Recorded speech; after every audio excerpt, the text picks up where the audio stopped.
samping sehat, kita juga mudah-mudahan senantiasa dalam lindungan dan maghfirah Allah Subhanahu wa taala. Amin. Baiklah, sebelum belajar kita terlebih dahulu untuk berdoa dipimpin oleh KM. Silakan. Sebelum belajar, alangkah baiknya kita berdoa dalam hati mulai.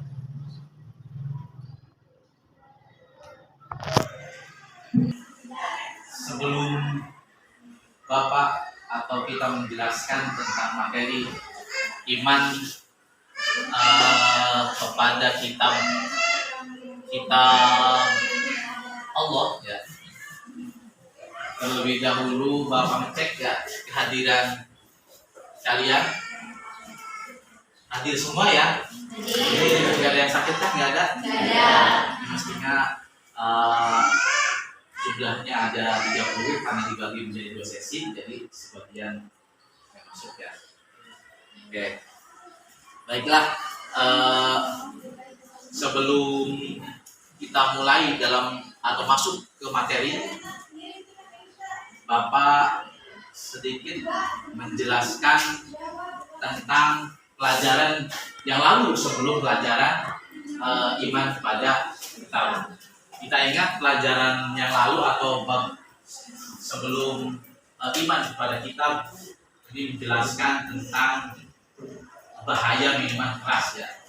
Nah, bahaya minuman keras atau karena di dalam kitab satu di dalam kitab Allah ini minuman keras itu termasuk minuman yang dilarang. Ya, nanti ada kaitannya dengan iman kepada kitab. Oke, Bapak bahas dulu ya. Yang pertama yang akan dibahas yaitu adalah pengertian tentang iman kepada kitab-kitab Allah. Lihat pengertiannya ini adalah pengertian iman kepada kitab-kitab Allah adalah mempercayai dan meyakini dengan sepenuh hati bahwa rasul-rasul kitab-kitabnya itu,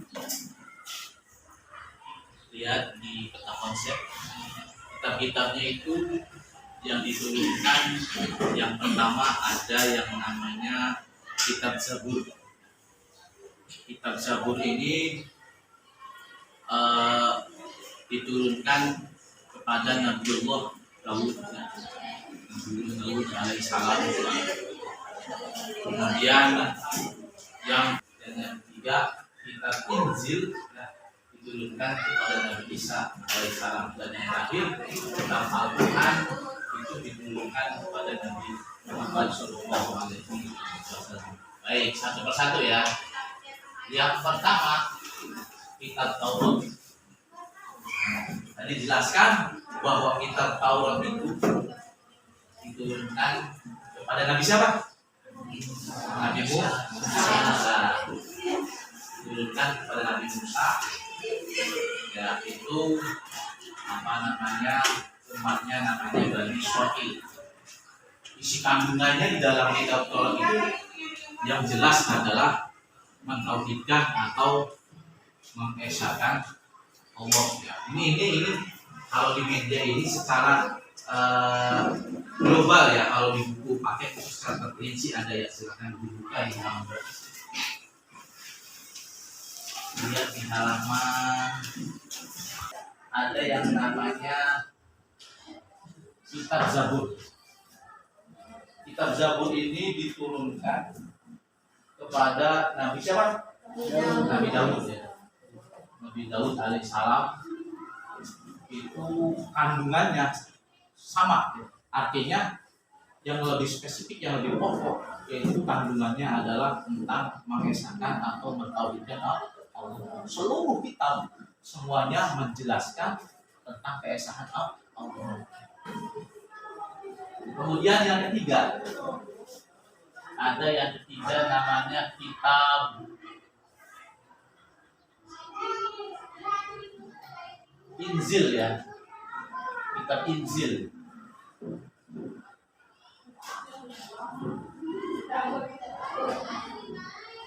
kepada Nabi Isa. Nabi Isa.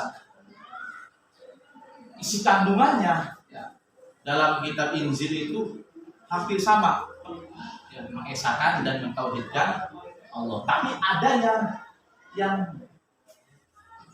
kaitannya dengan Al-Quran, bahwa di dalam kitab Injil yang asli itu, yang asli ya, dalam kitab Injil yang asli itu di halaman terakhir dalam kitab Khulasah Nurul Yakin itu dijelaskan bahwa nanti setelah kitab Injil ini berakhir ya, setelah Nabi Isa ini berakhir, maka akan ada nabi yang namanya Nabi Muhammad Shallallahu Alaihi Wasallam. Kitabnya namanya Al-Quran.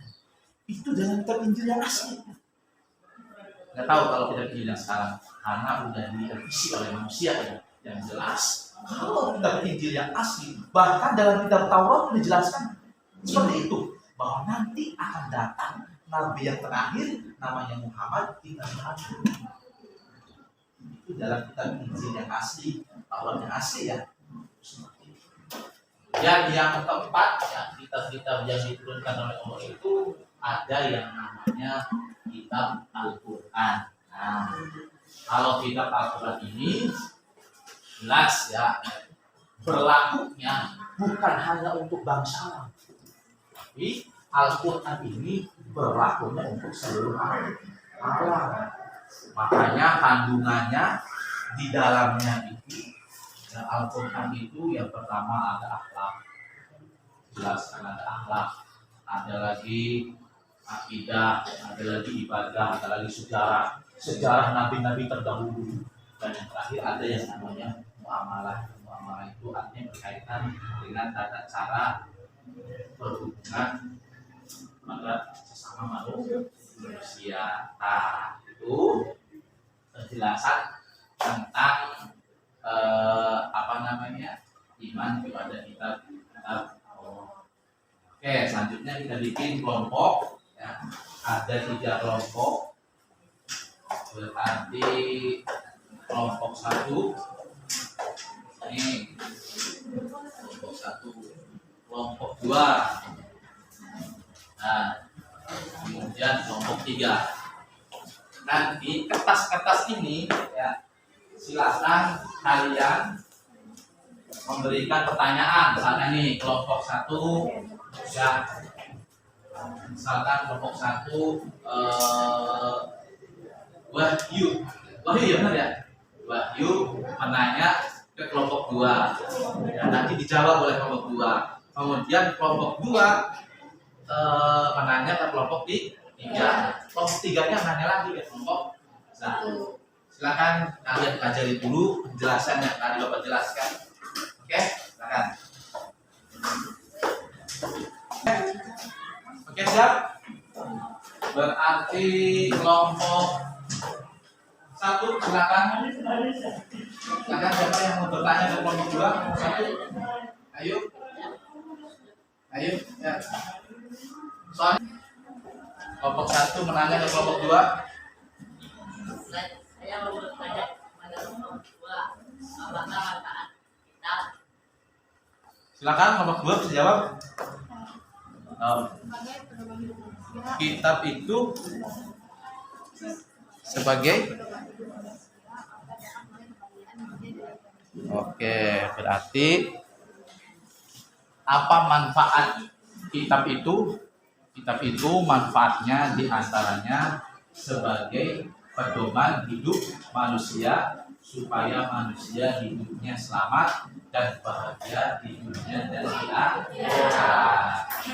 Kelompok 2 ada pertanyaan buat kelompok 3? Silakan. Apa perbedaan suhuf dengan kitab? Kalau suhuf wahyu masih berbentuk lembaran, sedangkan kitab wahyu berbentuk buku. Oke, nah berarti perbedaan suhuf dengan kitab itu, kalau suhuf itu wahyu Allah, ya, cuman masih berbentuk lembaran-lembaran. Jadi kalau suhuf itu sama-sama wahyu Allah, tetapi masih berbentuk lembaran-lembaran. Dan biasanya kalau suhuf itu tidak wajib disampaikan kepada umatnya. Artinya hanya untuk Nabi sendiri, ya. Kalau suhuf, kalau Al-Quran, Al-Quran yang sudah dibukukan. Nah, kayak ini sudah dibukukan di kitab. Dan biasanya kalau kitab itu wajib disampaikan kepada umat. Oke, ya. Kelompok 3 ada pertanyaan buat kelompok 1. Kenapa jumlah Rasul ada 25 sementara kitabnya 4? Oke, mana kelompok 1? Kenapa jumlah Rasul itu ada 25 atau banyak sementara kitabnya ada 4? Karena Wahyu ada yang ditulis, ada yang tidak. oke, boleh. Jadi kalau ada pertanyaan kenapa Rasulnya banyak nih, ya banyak, enggak apa namanya enggak terhitung, cuma yang wajib diketahui ada 25, tapi kitabnya cuma ada 4. Itu artinya karena kitab itu wahyu, sementara wahyu itu ada yang tertulis, ada yang tidak tertulis. Dan jelas semuanya para nabi dan rasul itu bahwa wahyu cuma wahyu itu ada yang tertulis, ada yang tidak tertulis. Oke. Ada lagi pertanyaan? Atau apa? Ada lagi? Tidak. Oke, paham ya dan ya. Oke, kita ambil kesimpulan bahwa yang pertama dalam materi pelajaran tentang iman kepada kitab-kitab Allah itu yang pertama adalah pengertian. Pengertiannya bahwa iman kepada kitab-kitab Allah adalah mempercayai dan meyakini dengan sepenuh hati bahwa Allah Subhanahu wa taala menurunkan kitab kepada para rasulnya untuk disampaikan kepada umatnya supaya umatnya dijadikan sebagai pedoman, ya, sebagai pegangan hidup supaya mereka selamat dunia dan akhirat. Satu. Nah, kemudian yang kedua yaitu apa namanya dalil, ya, dalil. Oke. Dalil aklinya atau dalil maklinya itu ada dalam surat An-Nisa ayat 136.